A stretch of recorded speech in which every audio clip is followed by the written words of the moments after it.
Coucou les gros bidous! Dans la série du tarot carte par carte, on décortique chacune des cartes du tarot. Pour l'instant, on a fait toutes les arcanes mineures et on arrive à la dernière dans l'ordre pour lequel j'ai opté pour cette série, c'est le 10 de coupe. Décortiquer les cartes, c'est-à-dire passer en revue leurs interprétations les plus classiques, essayer aussi de les critiquer, voire de les malmener quand c'est nécessaire, et porter sur elles un regard féministe, queer, écologiste, anticapitaliste, antiraciste, antivalidiste, etc., etc. Parce que c'est important. Une autre spécificité de cette série, c'est que je vais intercaler des petits éléments personnels, des anecdotes, des manifestations de la carte dans mes tirages au quotidien ou dans mes gros tirages qui peuvent parfois, même souvent, nous faire dévier des interprétations traditionnelles de la carte. Avec le 10 de coupe, il y a matière à décortiquer la carte parce que dans sa version la plus trendy, celle qui inspirait beaucoup des jeux contemporains, celle de Rider-Waite-Smith, on a ça. Cette espèce de félicité familiale et domestique en mode la manif pour tous, un papa, une maman, deux enfants. Il n'y a pas le labrador sur celle-ci, certains ont été jusqu'à ajouter le petit chien. La maison derrière en mode on est dans notre immense jardin et on peut admirer cette magnifique maison qu'on a achetée en s'octroyant un crédit sur 20 000 ans. Bien sûr, je nous taquine, il y a vraiment moyen d'interpréter la carte différemment et même avec ce genre d'imagerie, on n'est pas obligé de l'interpréter en mode total cliché comme je viens de le faire. Ceci dit, c'est un peu rigolo parce que c'est juste pour montrer que parfois elle vient quand même nous chercher dans des trucs où, en tant que personne queer par exemple, on va pas du tout se sentir représenté par cette carte. J'ai l'impression de devoir me faufiler dans les interstices du son pour faire cette vidéo, parce qu'à deux maisons d'ici, c'est des toutes petites maisons collées les unes aux autres, et il y a des gens qui sont en train d'abattre une partie de leur extension, ou toute leur extension. Bref, c'est carnage au niveau sonore et de la vibration du bâtiment, mais on va y arriver. On s'éloigne de la fenêtre et je vous ramène tout contre moi pour que le téléphone me capte moi et pas les bruits de l'extérieur. Avec le 10 de coupe, ce qu'on peut dire tout d'abord, c'est qu'on est dans le domaine des émotions, des sentiments, de tout ce qu'on ressent, de l'intuition, de ce qui est parfois bien au-delà des mots ou très difficile à mettre en mots parce qu'on est vraiment dans le ressenti.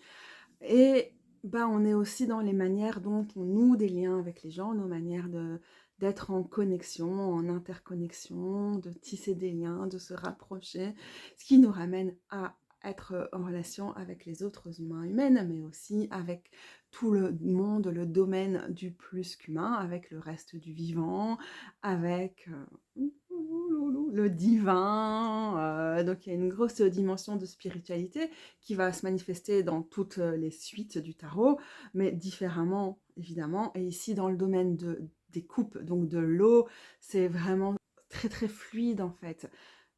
Parfois trop. Ça, c'était le rappel pour les coupes ou l'eau. En ce qui concerne les 10, vous le savez désormais, on est en fin de cycle, on est à la fin numérologique des 10 cartes de l'arcane mineur. C'est la fin de quelque chose. On clôture, on conclut, on intègre, et il y a d'ores et déjà une espèce de perte, voire de sacrifice ou de mise en application des leçons de la suite pour nous permettre de passer à autre chose. Cette autre chose, ça peut être ici dans le domaine des couples, par exemple dans le domaine spirituel ou relationnel, etc., de passer à une autre étape, d'enclencher un autre processus, d'avoir autre chose qui se met en route. Ça peut aussi être, ok, les couples ont pris beaucoup de place dans ma vie ces derniers temps, est-ce qu'il n'est pas temps de passer à d'autres choses, de peut-être mettre ce domaine-là un peu moins en avant et de me consacrer à d'autres domaines? Et parfois, c'est pas aussi radicalement la fin d'un chapitre, on laisse quelque chose derrière soi, mais c'est un subtil portail quand même, un subtil shift. On a quand même quelque chose qui a cumulé, qui a une forme d'accomplissement, de réalisation, de fin du cercle, la boucle est bouclée, tout se passe bien. Ouh, arc-en-ciel et petites coupes volant dans les airs. Qu'est-ce qui vient après? Qu'est-ce qui suit? Qu'est-ce qu'on invite? Et il y a quand même une invitation avec les 10 souvent à honorer cette fin de cycle, à prendre en compte tout ce qui s'est passé jusque-là et à entrer dans ce portail, dans la transition, en conscience, en étant consciente de ce qui s'est passé. Et en ça, ça fait pas simplement écho au changement du 10 dans l'arcane majeur, à savoir la roue de fortune, mais aussi ça peut avoir des échos du monde et du jugement, le portail du jugement, l'heure des bilans, l'heure des comptes, de passer à autre chose, aussi avec le monde, hein, l'intégration, je vais redire toujours les mêmes mots-clés, donc on va passer à la suite. Finalement, par rapport aux mots-clés qui conviennent bien avec les 10 dans le tarot en général, je me demande si celui qui convient pas le mieux aux 10 de coupe, hein, pas plutôt, on a l'idée de plénitude, d'accomplissement et toutes ces choses-là, c'est l'idée d'épanouissement. Et donc, il y a tous ces moments où c'est l'épanouissement avec un grand « et », c'est grand, c'est énorme. Puis, il y a tous ces moments aussi où il y a plein de petites choses qui participent à notre épanouissement. Et cette carte, elle vient nous aider à les prendre en compte. Elle vient nous ouvrir au miracle du quotidien, à la magie de la solidarité ou de la communauté quand tout semble s'effondrer. Elle nous parle du coup pas juste des miracles dans le sens où ça sortirait de nulle part, dans le sens, je sais pas, un peu chrétien, Dieu nous accorde une grande faveur ou quoi, mais aussi les miracles de t'es dans la merde et t'as tes potes qui débarquent, ou ta famille, et donc ça peut aussi nous parler des gens sur qui on peut compter. Pour moi, le 10 de coupe, c'est un moment de passage, de transition et de transmission, comme tous les 10, peut-être plus à la manière du 10 de pentacle que d'autres, dans le sens où, par exemple, le 10 de bâton, s'il nous invite à transmettre quelque chose, c'est souvent dire « Oula, le poids de ces bâtons, j'en peux plus, là, je ne sais pas tout porter. Est-ce que je peux transmettre une partie de ces bâtons à d'autres personnes pour pouvoir continuer moi-même le chemin parce que je suis submergée ?» Le 10 d'épée, bah, c'est aussi un peu genre « Ouf, il y a beaucoup, ça va pas. » Pour pouvoir passer à autre chose, il faut aussi pouvoir se décharger ou marquer symboliquement la fin de quelque chose, voire sacrifier notre addiction au drama de temps en temps, par exemple. Et le 10 de pentacle est davantage sur la transmission matérielle. Ça peut être écrire un bouquin, par exemple. Ça peut être littéralement une question d'héritage ou de testament. Qu'est-ce que j'ai envie de laisser au monde? Qu'est-ce qui va rester derrière moi? C'est quoi ma legacy, comme on dit en anglais? C'est quoi mon héritage au monde? Ça peut être un héritage tout à fait littéral, mais souvent c'est aussi plus qu'est-ce que je fais de ce que je crée, de ce que je donne, de ma vie professionnelle, de toutes ces choses-là. Qu'est-ce que je laisse au monde?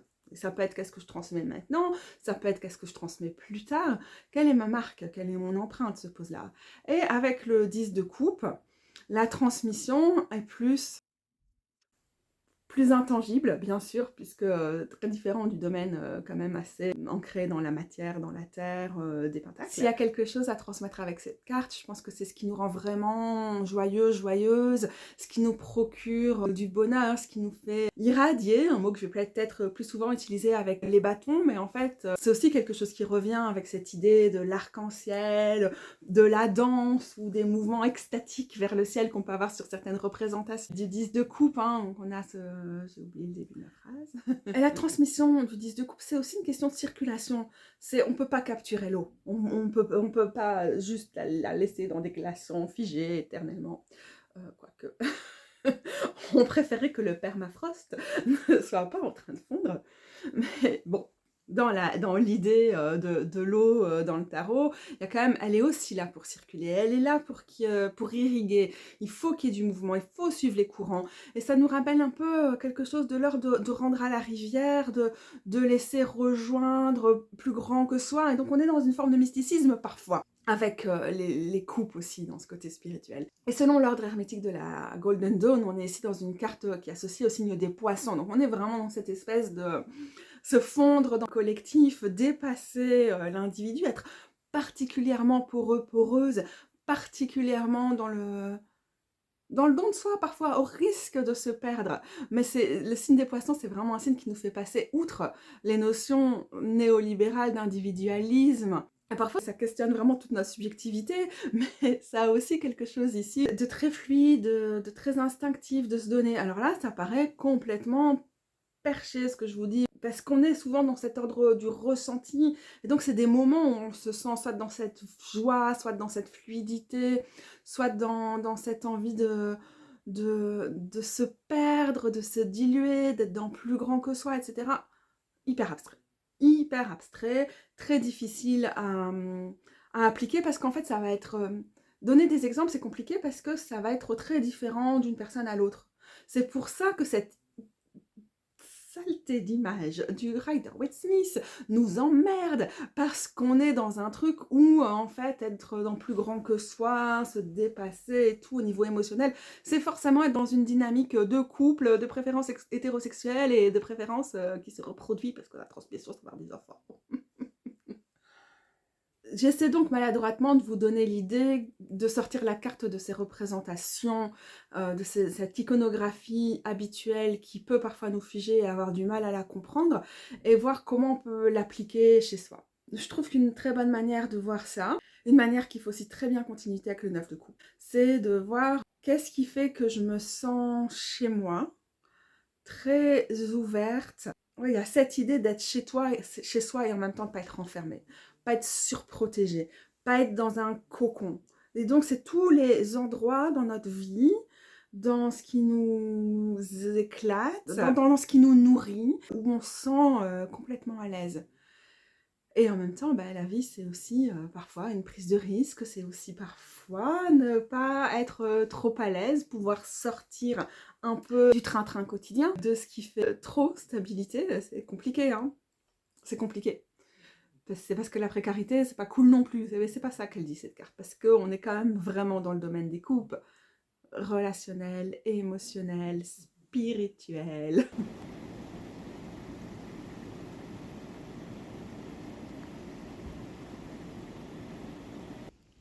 Je crois que ce que j'essayais de dire avec la rivière, c'est qu'il y a comme une notion de lâcher prise.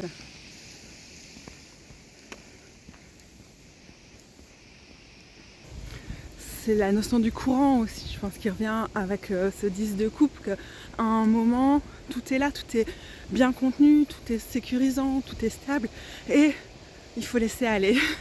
Il faut laisser aller vers plus grand que soi, comme la rivière ici, qui va jusqu'à l'Escaut et puis jusqu'à la mer du Nord. Et avec ça, on a aussi l'idée du caractère éphémère, des moments où vraiment on se sent en plein épanouissement, en pleine plénitude émotionnelle. Et la carte, elle nous rappelle aussi d'en profiter, mais pas essayer de contenir ce qui peut pas être contenu, ce qui doit suivre le courant, ce qui doit aller avec la rivière. Si l'enjeu des coupes, c'est d'essayer de trouver des récipients, des contenants pour ce qu'on ressent, au niveau émotionnel, sentimental, relationnel, intuitif, spirituel, mystique, etc.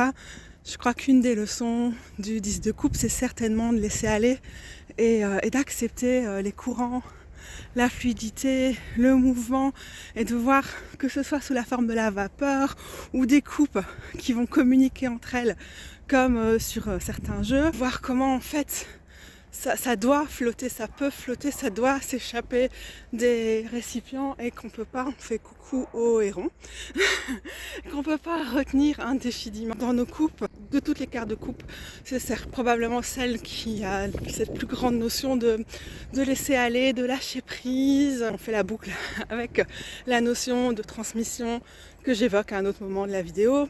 Aussi avec la question, par exemple, d'une fille que j'ai pu la tirer récemment avec la clôture de mon recueil. Elle peut même faire écho au 8 de coupe. Mais le 8 de coupe, c'est le moment où nos coupes sont renversées, où ce qui est dans nos coupes nous intéresse plus, nous nourrit plus, donc il faut s'en aller, il faut le laisser derrière soi.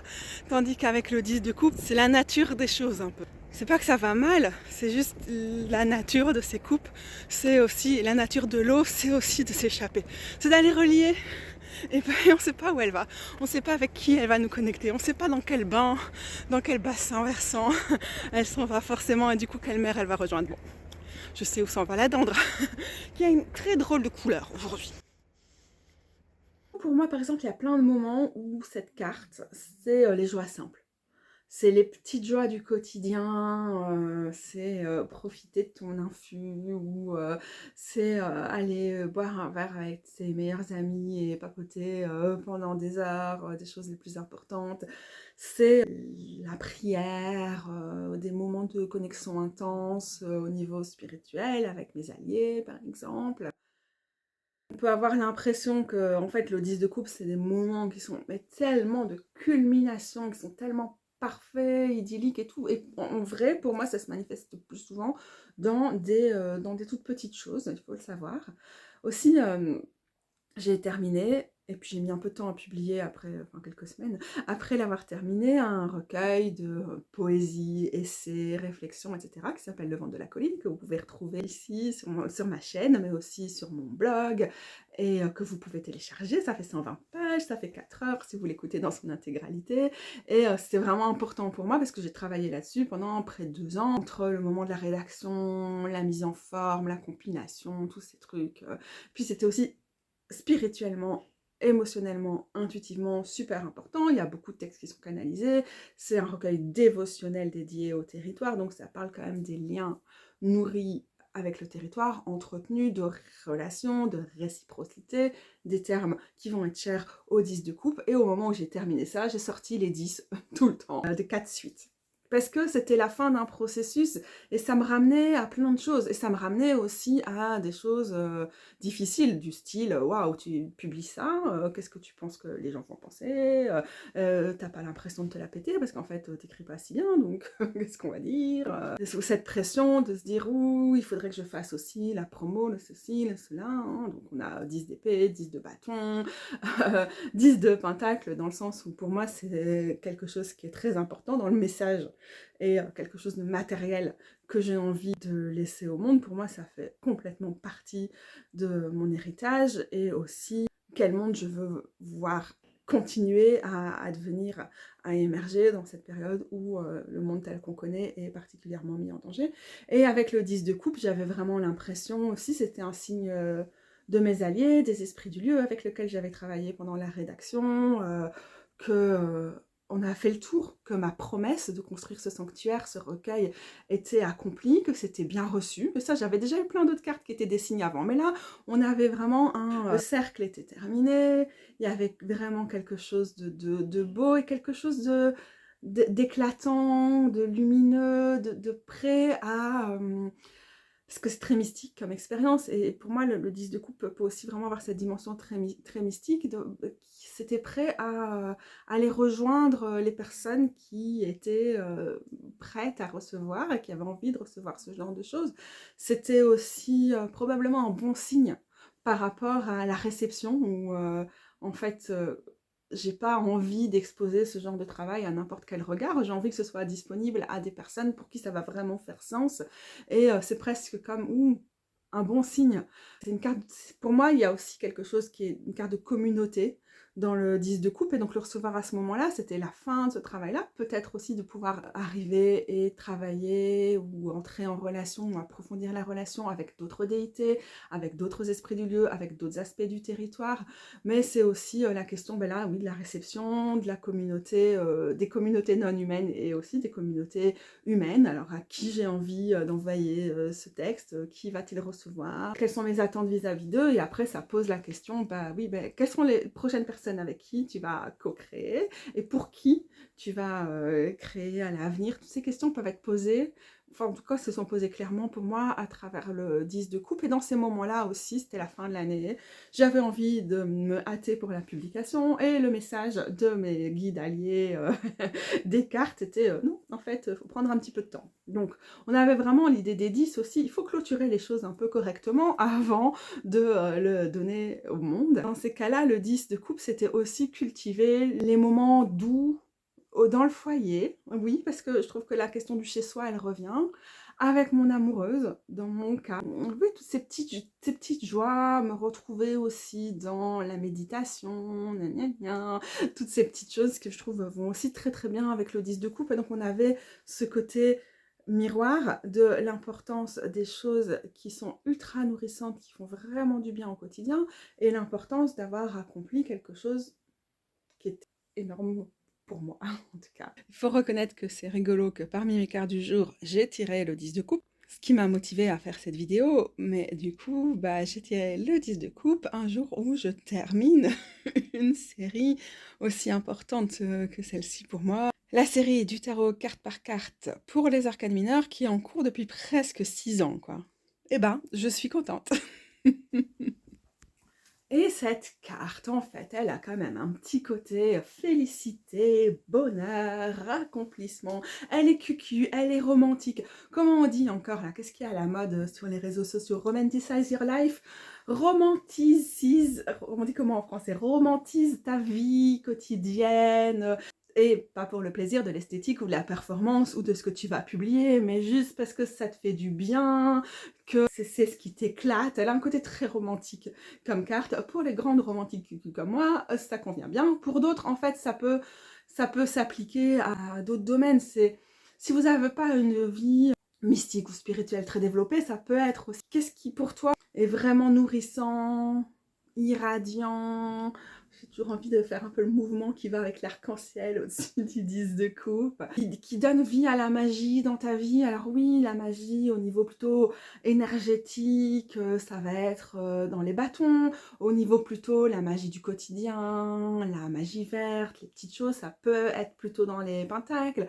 Au niveau de la magie de notre esprit qui nous ramène plein de révélations, c'est dans les épées. Mais dans les coupes, c'est la magie qui fait lien, qui est connexion, qui est la moiteur nécessaire, un peu lunaire, comme ça, pour que les choses adhèrent, pour qu'on se colle, pour qu'on soit pas trop isolé. Et j'ai complètement oublié, encore une fois, le début de ma phrase. Tadam. Je voulais revenir sur la notion d'épanouissement et de communauté avec cette carte-là, parce que elle est souvent représentée d'une manière que je juge problématique, parce qu'elle est limitante, parce qu'elle est excluante, parce que cette idée d'avoir un couple, et même s'il y a plein de jeux plus récents qui ne sont pas dans un couple hétérosexuel ou qui ne vont pas rajouter les enfants, etc., on a quand même souvent cette idée couple, maison et arc-en-ciel, quoi. Bah, c'est dommage parce que ça nous limite dans comment on arrive à penser cette carte, ça nous limite dans les flashs intuitifs qu'on peut avoir quand on voit cette carte. C'est très déterministe en fait de voir cette image-là. Moi, je trouve pas ça facile de s'en sortir, et je dirais que c'est le genre de carte où, si dans certains jeux c'est très cliché, en fait c'est des jeux vers lesquels je vais pas trop aller, parce que c'est très révélateur pour moi du fait que c'est un tarot qui, dans mon cas, va pas me répondre. Et pourtant, dans ma vie, moi, en tant que personne qui suis dans un couple mono, mariée avec mon amoureuse que j'aime de tout mon cœur, je suis hyper cul et je l'adore, et ma vie avec mes 2 chats est parfaite.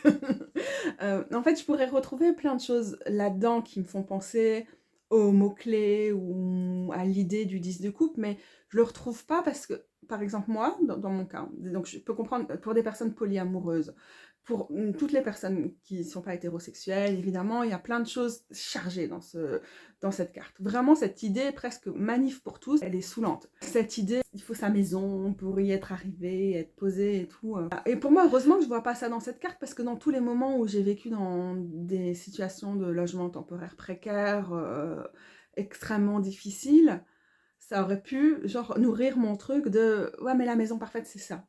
Et en fait, ça peut te faire vraiment galérer, d'avoir du mal à être dans l'instant présent. Enfin, je sais pas, c'est vraiment un truc très très réducteur en fait, de penser que le bonheur, l'épanouissement, ça passe par tes relations sentimentales.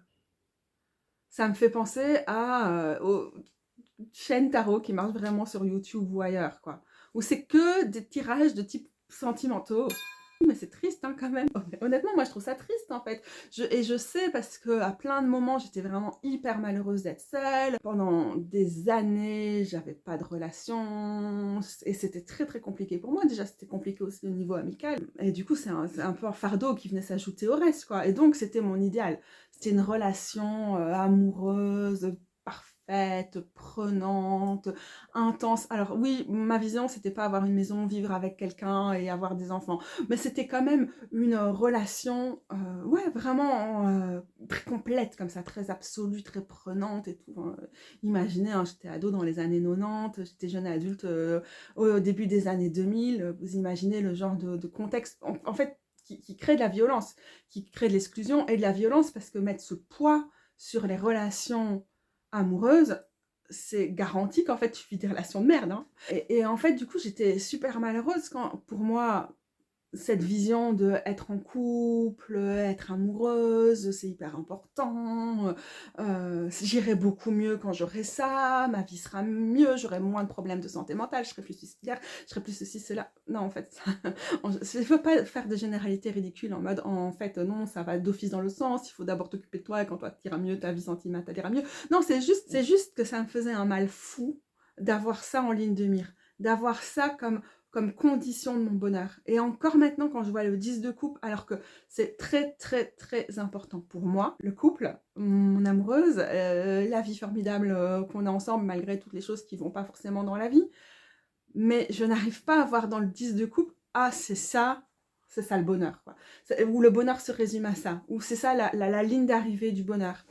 Je trouve ça, ouais, dommage.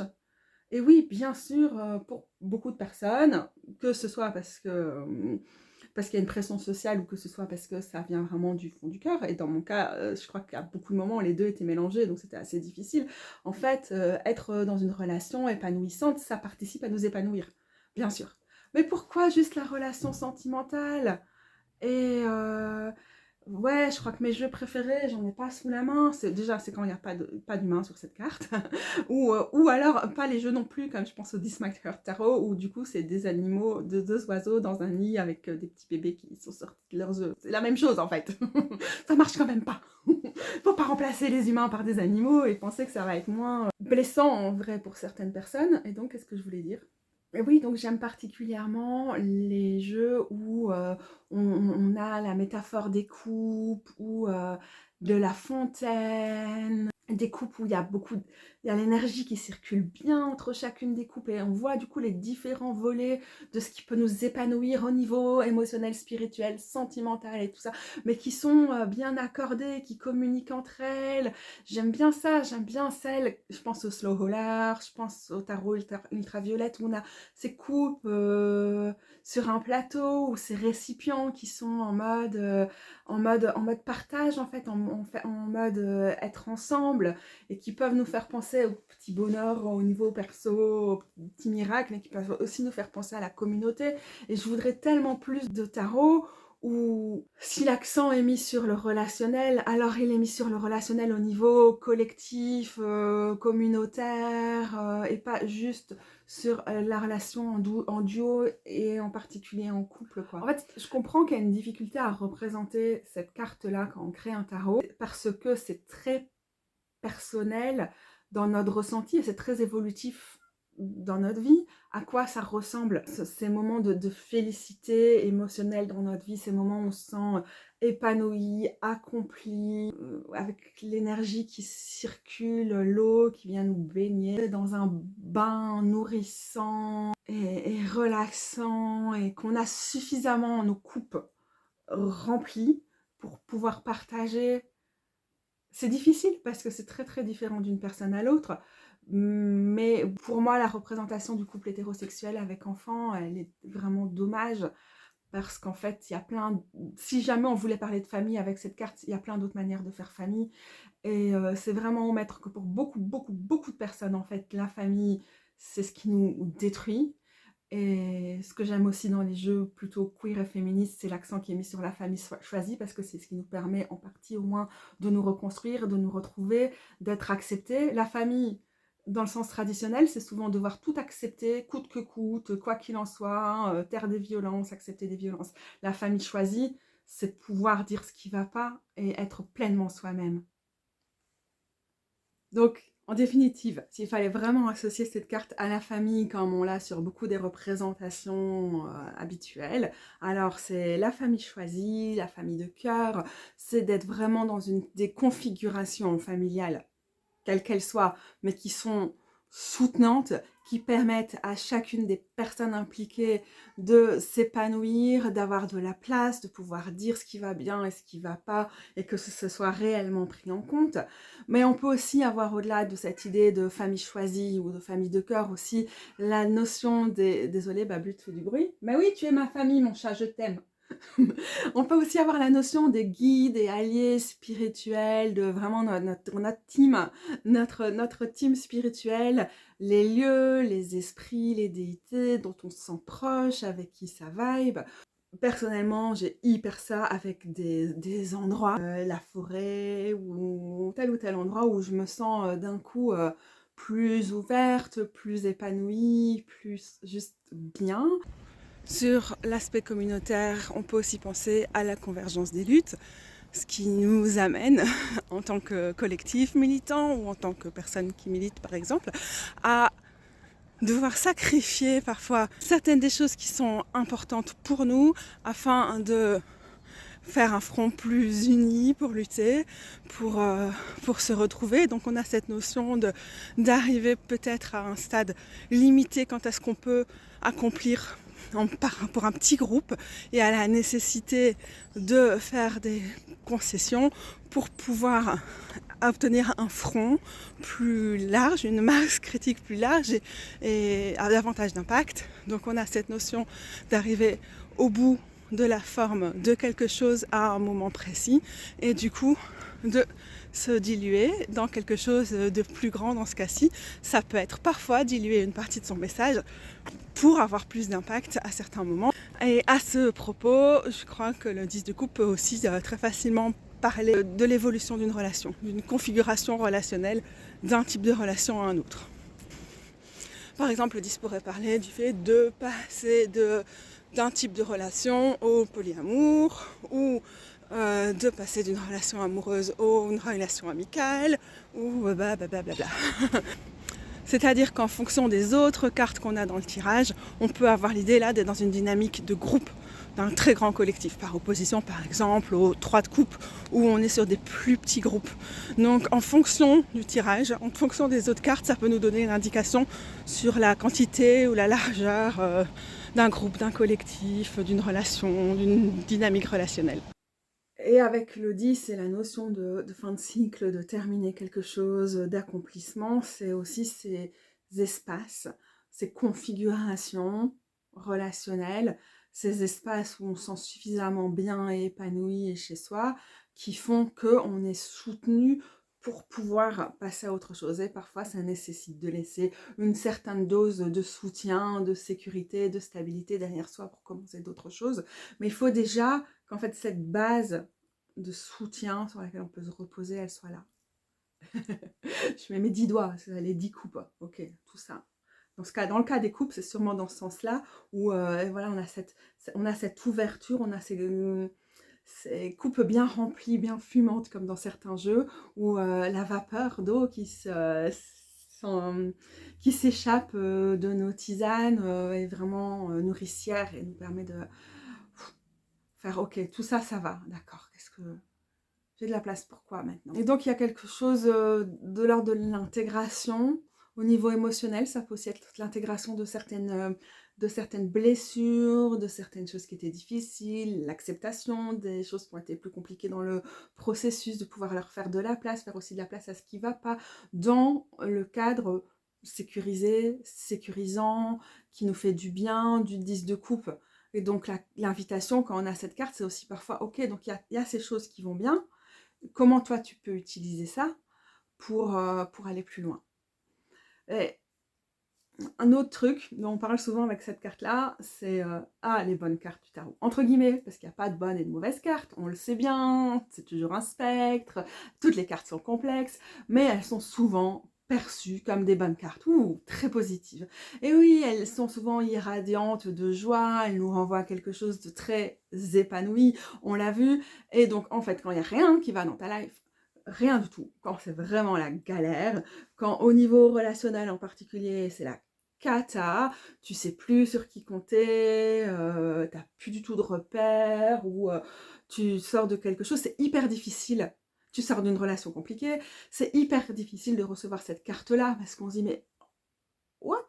Et dans ce cas, c'est aussi important d'avoir déjà devant la grille d'analyse, les petits bonheurs, les petits miracles, se focaliser sur les petites choses qu'on reçoit, les petits actes de gentillesse, écho par exemple ici au 6 de coupe, les endroits où on peut faire communauté, et pas que avec des humains par exemple, écho au 3 de coupe.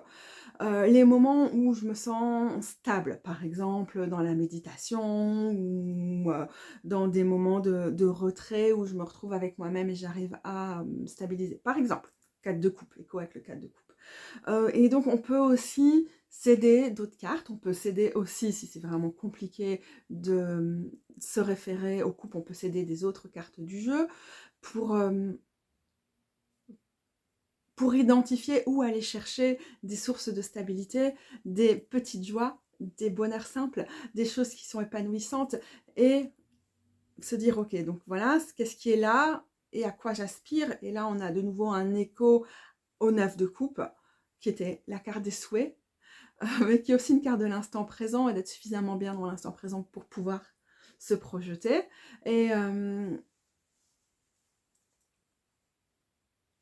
Et en fait, avec le 10 de coupe, pour moi, plus souvent qu'avec le 9 de coupe, où le 9 de coupe, c'est vraiment un moment de se poser, de ralentir, de profiter de ce qui est là. Avec le 10 de coupe, davantage d'après moi, même si on voit souvent le 9 de coupe comme une carte des souhaits, on peut se dire, mais de quoi j'ai envie? À quoi j'aspire? Qu'est-ce qui, pour moi, serait quelque chose d'épanouissant au niveau relationnel, émotionnel, spirituel, intuitif, ou ces trucs. De quoi j'ai besoin?